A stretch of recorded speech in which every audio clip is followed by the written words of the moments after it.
ಪ್ರಭು ಯೇಸುವಿನಲ್ಲಿ ಅನುಗ್ರಹಿತರಾದ ಪ್ರಿಯರೇ, ಈ ದಿನ ದೇವರ ವಾಕ್ಯ ಕೇಳಲು ಪ್ರಾರ್ಥಿಸಲು ದೇವರು ಕೊಟ್ಟ ಸಮಯಕ್ಕಾಗಿ ದೇವರಿಗೆ ಕೃತಜ್ಞತೆಯನ್ನು ಸಲ್ಲಿಸೋಣ. ಡೈಲಿ ಬ್ಲೆಸ್ಸಿಂಗ್ ಭಾಗವಾಗಿ ಆ ಆತ್ಮೀಯ ನೆರಳಿನಲ್ಲಿ ನಿಲ್ಲುವಾಗ ದೇವರ ಪ್ರೀತಿಯ ನೆರಳಿನಲ್ಲಿ ನಾವು ನಿಂತಿದ್ದು, ದೇವರ ಶಕ್ತಿಯ ಅನುಭವವನ್ನು ನಾವು ಅನುಭವಿಸಿದ್ದು. ಒಂದೊಂದು ಅವಶ್ಯಕತೆಗಾಗಿ ಪ್ರಾರ್ಥಿಸೋಣ. ಇಂದು ಕೃಪೆ ಇರುವ ಒಂದು ದೇವರ ವಾಕ್ಯವನ್ನು ಆಲಿಸುತ್ತೇವೆ. ವಿಶ್ವಾಸದೊಂದಿಗೆ ಆಲಿಸುವ ಇಂದಿನ ವಾಕ್ಯ ಪ್ರವಾದಿ ಆಮೋಸನ ಗ್ರಂಥ 9ನೇ ಅಧ್ಯಾಯ 11ನೇ ವಾಕ್ಯ ಇಂತಿದೆ, ಆಲಿಸೋಣ. ಸರ್ವೇಶ್ವರ ಇಂತೆನ್ನುತ್ತಾರೆ, ದಿನ ಬರಲಿದೆ, ಅಂದು ಬಿದ್ದು ಹೋಗಿರುವ ದಾವಿದನ ಗುಡಾರವನ್ನು ಮರಳಿ ಎಬ್ಬಿಸುವೆನು, ಅದರ ಬಿರುಕುಗಳನ್ನು ಮುಚ್ಚುವೆನು, ಆಳಾದುದನ್ನು ಎತ್ತಿ ನಿಲ್ಲಿಸುವೆನು, ಮೊದಲು ಇದ್ದಂತೆಯೇ ಪುನಃ ನಿರ್ಮಿಸುವೆನು. ಪ್ರಿಯರೇ, ಈ ದೇವರ ವಾಕ್ಯದೊಂದಿಗೆ ದೇವರು ನಮ್ಮ ಜೀವನದಲ್ಲಿ ಇಳಿದು ಬರುತ್ತಾರೆ. ದೇವರು ನನ್ನೊಂದಿಗೆ ಮಾತನಾಡುವುದು, ನನ್ನ ಅವಸ್ಥೆಗೆ ದೇವರು ಇಳಿದು ಬರುವುದು, ಬಿದ್ದು ಹೋದ ಗುಡಾರವನ್ನು ಎದ್ದು ನಿಲ್ಲಿಸುವುದು, ಅದು ಬಿರುಕು ಬಿಟ್ಟಿದ್ದು, ಆಳಾದದ್ದು, ಬಿದ್ದು ಹೋಗಿದ್ದು. ಪ್ರಿಯರೇ, ನಿಮ್ಮ ಈಗಿನ ಅವಸ್ಥೆ ಏನಾಗಿದೆ? ಬಿದ್ದು ಹೋದ ಸ್ಥಿತಿಯಲ್ಲ, ಬಿರುಕು ಬಿಟ್ಟ ಸ್ಥಿತಿಯಲ್ಲಿದೆಯಾ? ಸೋತ ಸ್ಥಿತಿಯಲ್ಲಿ ಇದ್ದೀಯಾ? ಸಂಕಟ ಇರುವ ಸ್ಥಿತಿಯಲ್ಲಿ ಇದ್ದೀಯಾ? ದೇವರ ವಾಕ್ಯ ಹೇಳಿದ್ದು, ಈಗಿನ ಅವಸ್ಥೆ ನೋಡಿ ನಾಳೆ ನಾಡಿದ್ದು ಎಲ್ಲ ಈಗೇನೆ ನನ್ನ ಅವಸ್ಥೆ ಎಂದು ನಿರಾಸೆ ಪಡುವುದಲ್ಲ.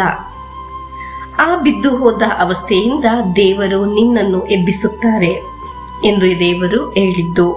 ಪಾಪದಲ್ಲಿ ಬಿದ್ದು ಹೋಗುವವರು ಇದ್ದಾರೆ, ತಪ್ಪಾದ ಬಂಧನದಲ್ಲಿ ಬಿದ್ದು ಹೋಗುವವರು ಇದ್ದಾರೆ, ಅನೇಕರನ್ನು ನಂಬಿ ಮೋಸ ಹೋದವರು ಇದ್ದಾರೆ, ಭವಿಷ್ಯವನ್ನು ನೋಡಿ ನನ್ನ ಗತಿ ಏನು ಎಂದು ದುಃಖ ಪಡುವವರು ಇದ್ದಾರೆ, ಅನಾರೋಗ್ಯದಿಂದ ಇರುವವರು ಇದ್ದಾರೆ. ಎಲ್ಲಿ ನೀವು ಬಿದ್ದು ಹೋಗಿದ್ದು? ದೇವರ ವಾಕ್ಯ ಹೇಳುತ್ತೆ, ಆ ಬಿದ್ದು ಹೋದ ಅವಸ್ಥೆಯಿಂದ ದೇವರು ನಿನ್ನನ್ನು ಎಬ್ಬಿಸುತ್ತಾರೆ. ಆ ಹೀನಾವಸ್ಥೆಯಲ್ಲಿ ಇದ್ದ ಕೇಡುಗಳನ್ನು ತೀರಿಸುತ್ತಾರೆ. ನಮ್ಮನ್ನು ದೇವರು ಒಳ್ಳೆ ಕಾಲದಲ್ಲಿ ಜೀವಿಸುವ ಅವಸ್ಥೆಯಲ್ಲಿ ದೇವರು ಎಬ್ಬಿಸುತ್ತಾರೆ. ಎಲ್ಲ ಸಮಸ್ಯೆಗಳನ್ನು ಪರಿಹರಿಸುತ್ತಾರೆ. ಪ್ರಿಯರೇ, ನೀವು ನಿಯೋಗ ಇಟ್ಟು ಪ್ರಾರ್ಥಿಸಿರಿ, ದೇವರು ನಿಮ್ಮನ್ನು ಅದ್ಭುತವಾಗಿ ಎಬ್ಬಿಸುತ್ತಾರೆ. ಅದಾಗಿದೆ ದೇವರ ವಾಕ್ಯದಲ್ಲಿ ನಾವು ಆಲಿಸಿದ್ದು. ಆದರೆ ನೀವು ಒಮ್ಮೆ ವಿಶ್ವಾಸಿಸಿರಿ ಪ್ರಿಯರೇ, ನನ್ನ ಈ ಹೀನ ಅವಸ್ಥೆಯಿಂದ ದೇವರು ನನ್ನನ್ನು ಎಬ್ಬಿಸುತ್ತಾರೆ. ಹಲವಾರು ವಿಧವಾದ ನೋವುಗಳಿಂದ, ನಾವು ಅನುಭವಿಸುತ್ತಿರುವ ಎಲ್ಲ ದುಃಖಗಳಿಂದ ದೇವರು ನಮ್ಮನ್ನು ಬಿಡುಗಡೆ ಮಾಡುತ್ತಾರೆ ಎಂದು. ಪ್ರಿಯರೇ, ನಿಮಗಾಗಿ ಪ್ರಾರ್ಥಿಸುತ್ತೇನೆ.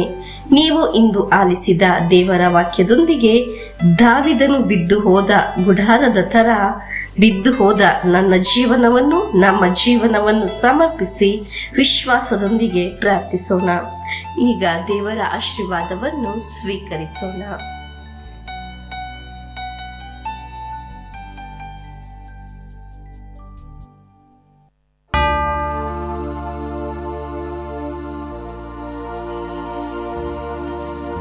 ನಮ್ಮ ಪ್ರಭು ಯೇಸುಕ್ರಿಸ್ತರ ವರಪ್ರಸಾದವು, ದೇವರ ಪ್ರೀತಿಯು, ಪವಿತ್ರಾತ್ಮರ ಅನ್ಯೋನ್ಯತೆಯು ನಮ್ಮೊಡನೆ ಇರಲಿ. ರೋಗಗಳಿಂದ, ಅಪಘಾತದಿಂದ, ದುರ್ಮರಣದಿಂದ, ಅಗಾಲಿದ ಮರಣದಿಂದ, ಅಸೂಯೆಯಿಂದ, ಮೋಸೆ ವಂದನೆಯಿಂದೆല്ലാം ದೇವರು ನಮ್ಮನ್ನು ಸಂರಕ್ಷಿಸಲಿ. Hallelujah, amen.